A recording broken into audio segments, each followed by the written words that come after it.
दर्शकों, इस वक्त हमारे समक्ष है जीव लेबोरेटरीज लिमिटेड के managing director Shri Anwar Daud sir. Sir, हमारे चैनल्स में आपका स्वागत है।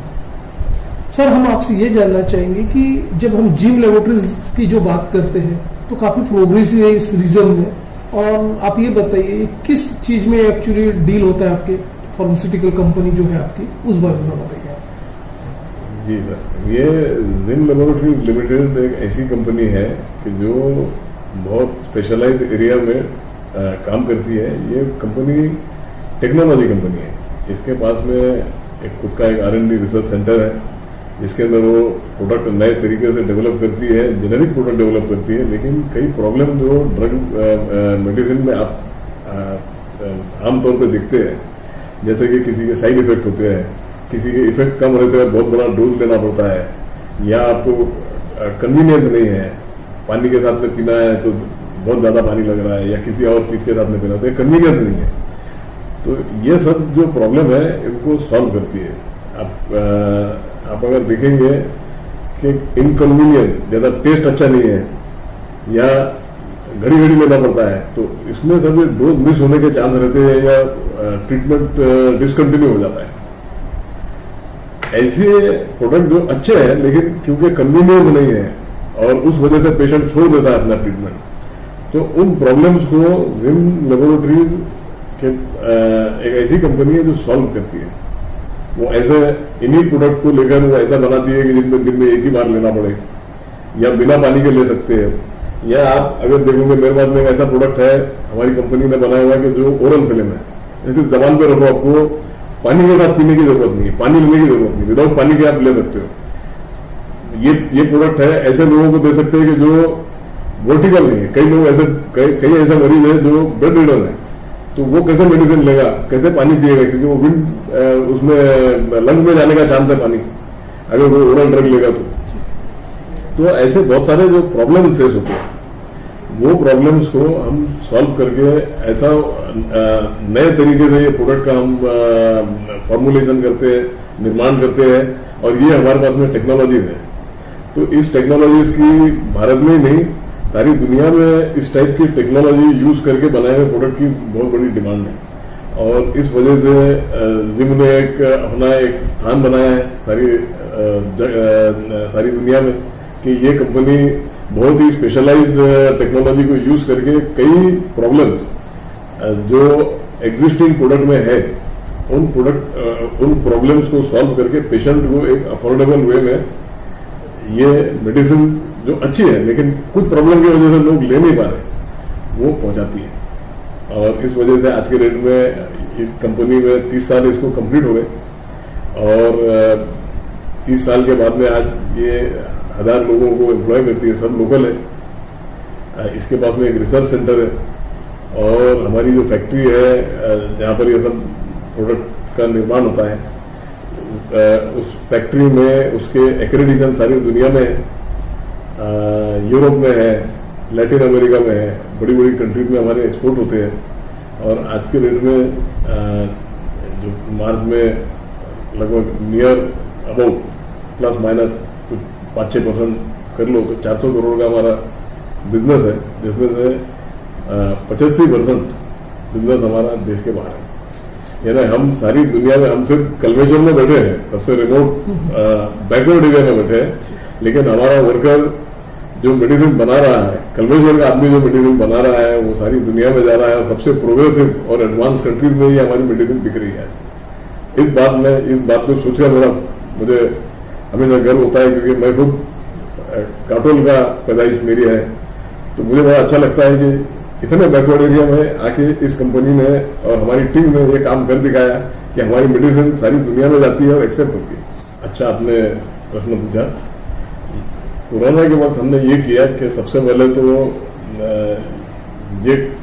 किया जाना चाहिए कि आपकी जो खुद की जो आपका जो घर है वो सबसे पहले सुरक्षित होना चाहिए।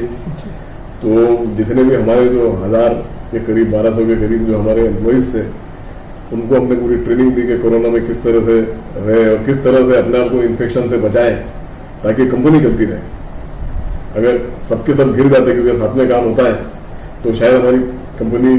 चल नहीं सकती और देश की सेवा नहीं कर पाती। तो वो हमने पूरी की। और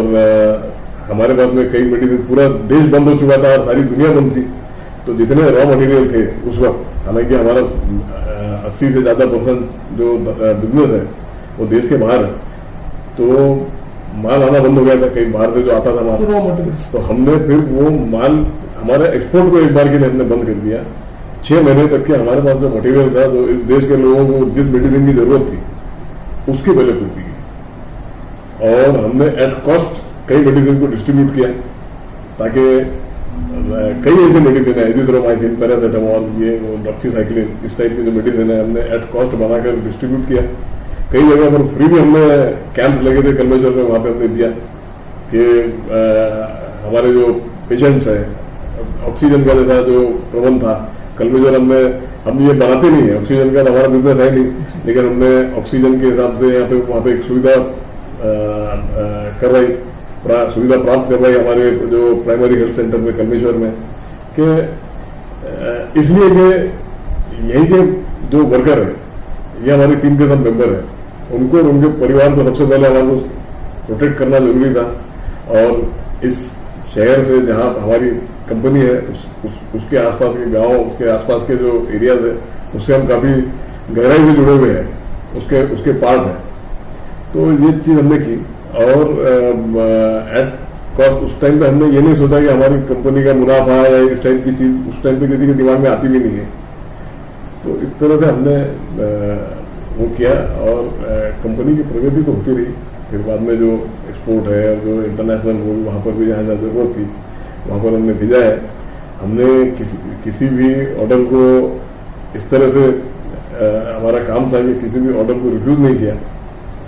और चाहे देर से या कुछ आगे पीछे, इस तरह से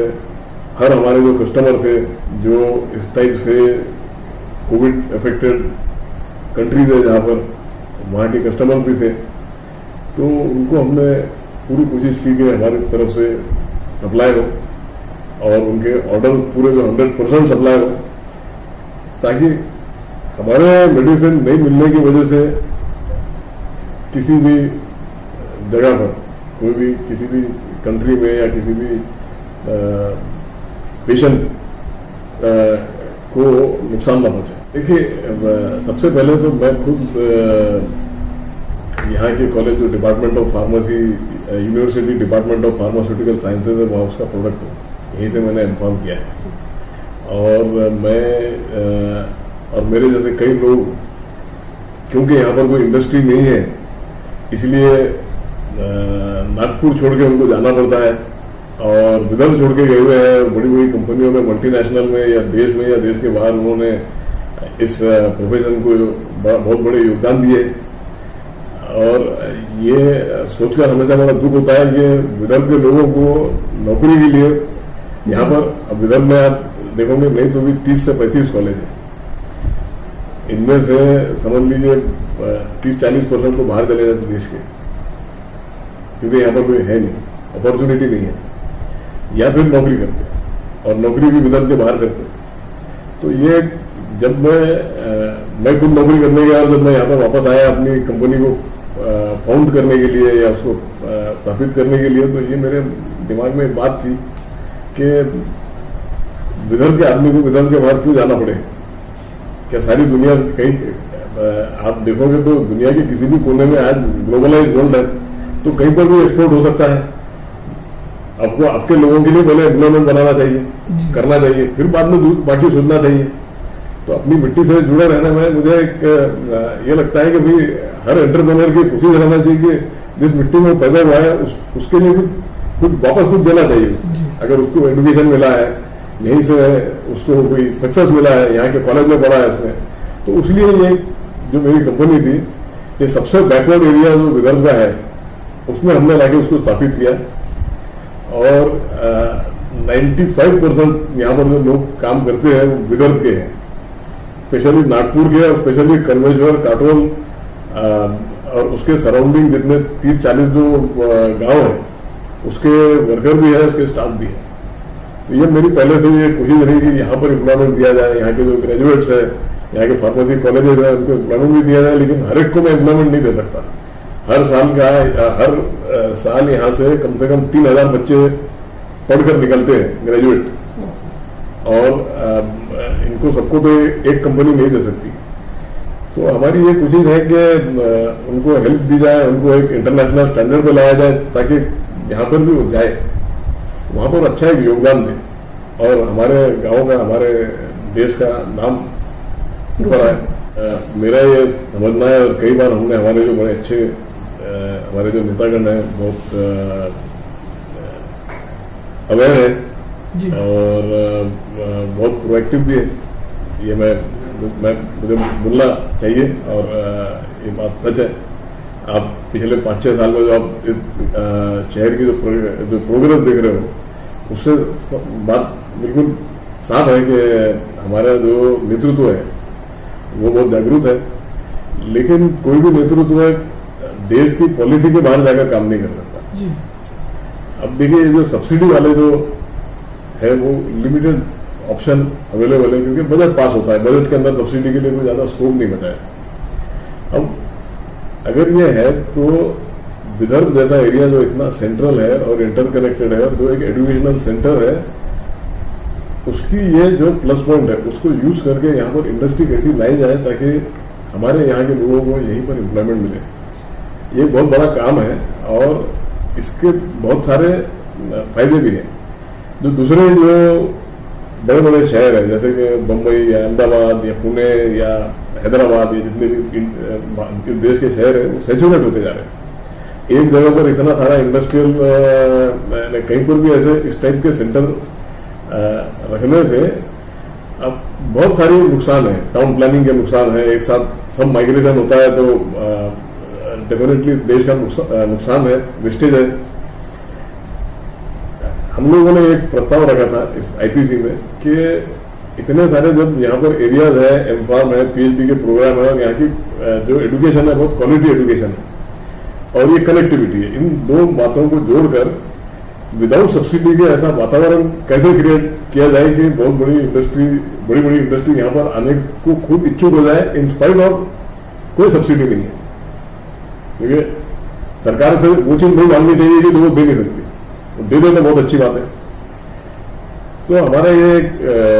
मत बना कि क्यों नहीं नागपुर को एक इस देश का फार्मास्यूटिकल रिसर्च हब बनाया जाए, क्योंकि यहाँ पर बच्चे हैं तो वो रिसर्च में वो भी सीखेंगे, रिसर्च जब होगी तो वो भी आगे सीख सकते हैं और रिसर्च के लिए बेनिफिट आज भी गवर्नमेंट देती है। तो यहाँ पर कोई एक बड़ा सेंटर फॉर एक्सेलेंस जैसे नाइपर है या इस टाइप की बड़ी जो एआईएमएस जैसा मेडिसिन में एआईएमएस होती है, रिसर्च हॉस्पिटल होता है जैसा, उस तरह से कोई बड़ा रिसर्च देश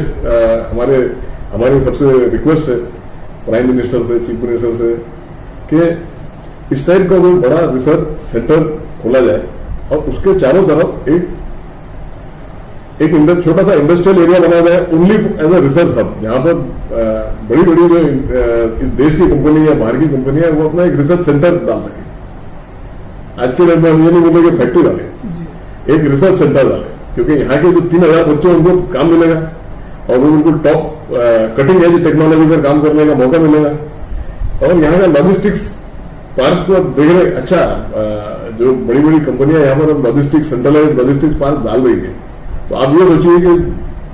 ड्रग के उत्पादन का, मेडिसिन के उत्पादन की शुरुआत होती है रिसर्च से और उसकी एंड होती है डिस्ट्रीब्यूशन से।